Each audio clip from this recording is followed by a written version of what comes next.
Hello, Internet. It is I, Malik Aaron, and welcome back to Box Office Predictions. Today, we're going to be talking about Death of a Unicorn. So, as usual, we're going to be going over the pros and cons. So, let's get to it. Pros. All right, let's look at this cast. Paul Rudd, man who just doesn't seem to know how to age. It's been like 30 years, and he's barely changed. But yeah, so he started with Clueless, which I know is a big cult classic. He was Clueless, but most of these movies, he was basically like a supporting role, like supporting player. It was like Anchorman, 40-Year-Old Virgin. He was in Night at the Museum. I don't remember that at all. I have no memory of that. He was Knocked Up. Forgetting Sarah Marshall, Role Models, I Love You Man. I had no idea he was in year one. No clue. Um, Dinner for Schmucks. That one wasn't very successful though. This is 40, Anchorman 2, and Ant Man is a change in pace because there was no more just straight up comedies. He graduated to blockbuster superhero movies, and he gets to be like the main character this time as Scott Lang's Ant Man. And Ant Man, when it came out, ended up being a nice little hit for Marvel, pun intended. It did quite well for itself for a character that was, at the time, rather unknown by the general public. And then next year, he was in Civil War, where he basically had one could say, a show-stealing moment in the movie. I'm not counting Sasha Park because that's a voiceover role.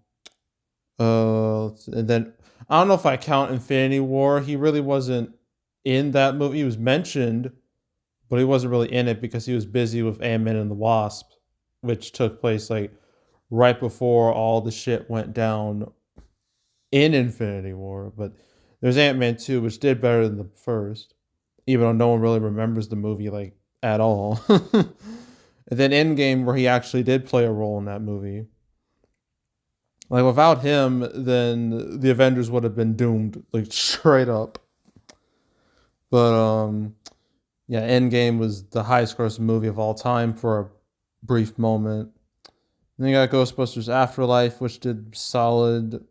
And then Ant-Man 3, which didn't do solid. It was a flop. Ghostbusters Frozen Empire didn't do terrible, but didn't do great, considering it cost more than Afterlife, yet made less money. So not exactly the best best combination. And now here we are with Death of a Unicorn. So people definitely know who Paul Rudd is. There's no doubt about that. You know who else people know all about? Jenna Ortega. And you all know why. Mainly because of her role as Wednesday in Netflix's Wednesday, which was a huge show for them. That show popped the fuck off when it came to viewership. It was something to behold. And it's going to get season 2 this year, so that's good for her. But in the movie world, he was in the Scream movie, Scream 5 and 6.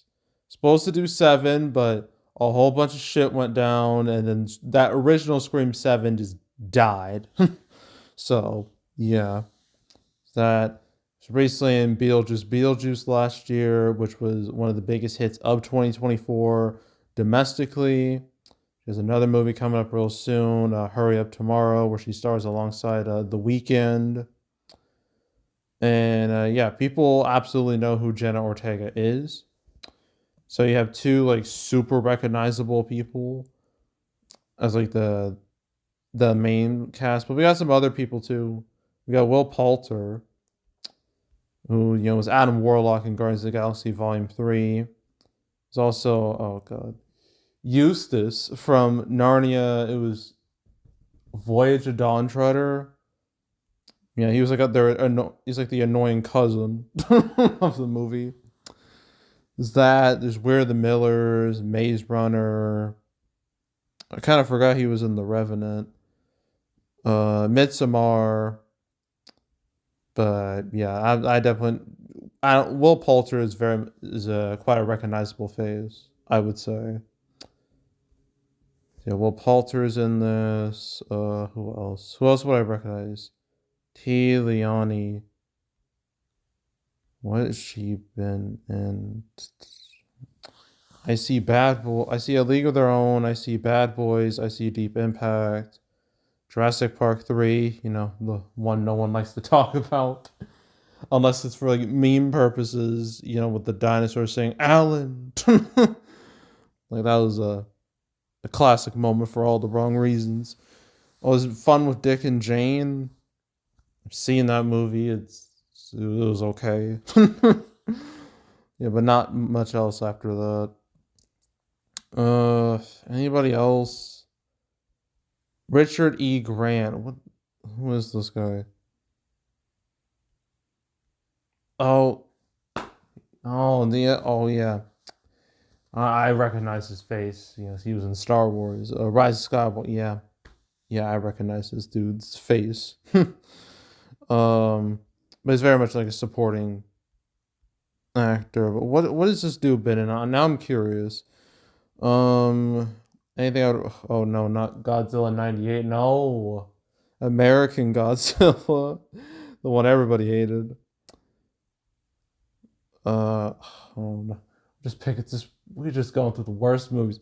Garfield, A Tale of Two Kids. I thought I would never really talk about it. I think I may have mentioned it when I talked about Bill Murray. I'm pretty sure, but the fact that I mentioned it again just upsets me. Oh my god, Nutcracker in 3D. That's a cursed movie right there. It's considered one of the worst of all time, but like I remember seeing a review of it. I think it was from Nostalgia Critic. Saw a review of it from him, and god damn, that movie is nightmare fuel. um, there's what else? Logan, there's Hitman's Bodyguard, there's Star Wars: Rise of Skywalker. I think he might have been like the first villain of one of the only villains to actually be like competent at their jobs in that movie, as if I remember, because like the Empire in that movie was just kind of pathetic. He was like the one to actually get shit done. But I haven't seen the movie in like 5+ years, so my memory's fuzzy. Anthony Kerrigan, who is that? Okay, I don't have a whole lot to work with, so apparently whoever this is going to be in Superman. Okay, good to know. Sunita Mani, who is this? Do I recognize her from anything? Don't know. No, I guess not. Okay. And then Jessica Hines. Who is this? Susan Paddington 2 and 3. Miss Bridget Jones 3. The Harry Potter some form of fashion. And Shaun of the Dead. Yeah, I don't know who she is. I can't recognize her. So yeah, but you got some recognizable faces in this movie, so I will label that as a pro. Uh, who even made this movie? Alex Scarps. Who? Okay, just a bunch of producer credits. I can't really comment on him. Okay. Another pro I can think of. I mean, I will say this: the premise of this movie, at least the premise, I thought was rather interesting. I mean, look at this teaser poster right here. Like, it's one of those teaser posters you look at in the theater and then you stop and you're just like, huh, that looks interesting. It's one of those posters. I get that type of reaction. And just like the general premise, like a father and daughter accidentally hit and kill a unicorn while en route to a weekend retreat where his billionaire boss seeks to exploit the creature's miraculous curtative the properties. Yeah, it's kind of a bizarre premise, but it's the type of bizarre premise that would get me, that would pique my interest in a movie. So yeah, the rather bizarre premise I guess I'd label that as a pro that might draw people in. Another pro, I guess, is from A24. So I'll talk about them. Yes, so A24, they have a history of, well, I need to go to like this. There we go. This will be a more clear cut view of all their stuff. So A24, I've talked about them a lot. They have a history of releasing, a lot of movies that aren't like big studio friendly. Or not even really like mainstream audience friendly either. So they carved out a nice little niche for themselves. And they have quite a bit of history with that. I mean, with Everything Ever All at Once, which won Oscars, Civil War, Uncut Gems, Lady Bird, Hereditary, Talk to Me, Iron Claw, Moonlight, Ex Machina, Midsommar. I mean, Baby Girl did decent enough for them. That came out only like 3 months ago. The Witch, Heretic. So yeah, they have a decent amount of success. Although they've been having some misses recently. Recently they had a Opus, which went absolutely nowhere. So that's kind of concerning. But I'm not gonna say like they're falling off completely yet. But I still say there's enough. They have just enough goodwill left. So I'd label their name as a pro. Okay, cons. Reviews are not very good. I mean, they're not like awful. They're just not great. It's aggressively mid as a 55% critic score. Its audience score is a 74%, which isn't too shocking to me. Same goes for its B minus cinema score. Doesn't surprise me in the slightest. But yeah, mid word of mouth from critics, mid word of mouth from audiences, mid word of mouth overall. I would label that as a con. So that's con number one. Con number two is the fact that business is just so fucking slow. March has been horrible. It may be the worst month I've covered in a year. Yeah, I think someone made a comment like bringing it up. I haven't been this negative about the box office since like April or May of last year, and I have every reason to be negative because March has been just so trash. It's like no one even tried like at all. And this weekend is not going to change that. But yeah, all this box office negativity, all that negativity, it doesn't help anything. It doesn't help new movies. It just makes people just want to stay home until a big movie, something that'll, really interest, really make people be like, oh, but damn, that's coming out. I got to see that. Until we get that movie, the box office is going to be slow as hell.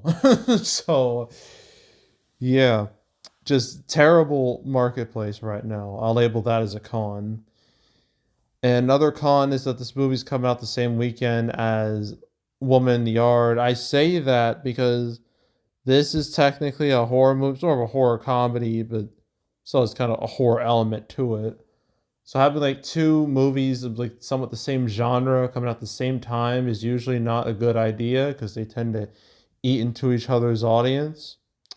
So yeah, I'd label that as a con. Um, I guess his preview number is 700K, not great for a movie like this because I've seen A24 movies do like better in terms of previews than this. So the weak preview numbers, I'll label that as a con. And I think that's kind of it. Yeah. Yeah, I don't really have any other points to make. So opening weekend, this is projected to hit $5 million, which is a bit of a yikes. um, yeah, so I have to check just to be like, if it's like a little more specific. Yeah, $5 million. Yeah, so yeah, not good. Not very much not good. Um so and it's total, I can't imagine this has a long life in theaters. So I'm gonna say between 10 to 15 million, definitely on like the lower end of that. And that's it. So I know there's technically a number of movies coming out, but some of these movies I'm just like it's not gonna talk about because it's just a headache. And it would just be like hard to explain. Like, how am I supposed to do a prediction for like The Chosen? I never done any of them because like how can I? So the only other prediction videos I'm gonna make this weekend are a woman in the yard and a working man. That's it. Just those two, plus death of a unicorn, and that'll be it. The next week, I don't know about Minecraft movie is guaranteed, 100% guaranteed. The rest of these is a hard shoulder shrug. So yeah, just letting you know in advance. But yeah, so that's it. That's all. Make sure to subscribe, like this video, leave a comment, turn notifications, share the whole drill. You want to check out more videos like this? I got playlists on the homepage, all previous prediction videos I made this year, past few years. You want to watch any of them? Go right ahead. There's also box office recaps where I go over the box office results for any particular month. March recap, that'll be mid-April, around probably the Easter weekend. Yeah, probably around there. And yeah, I've said it quite a few times. I will say it again. March has fucking sucked. It has been such a waste of time. There's been like no positivity whatsoever. It's just sad. It makes making these videos like a real chore because if there are movies like I actually cared about or movies that excited people, then I'd be like more giddy about making prediction videos. But if there's nothing exciting going on, then it's just like, what are we doing? Ugh. But yeah, March recap, that'll be next month, so stay tuned for that. But if you want to watch any of the past recap videos I made on the channel, you can go right ahead. There's also the canceled series. There's 250 episodes. You want to binge watch that whole series, go right ahead. And yeah, that's it. That's all. I am out. Goodbye.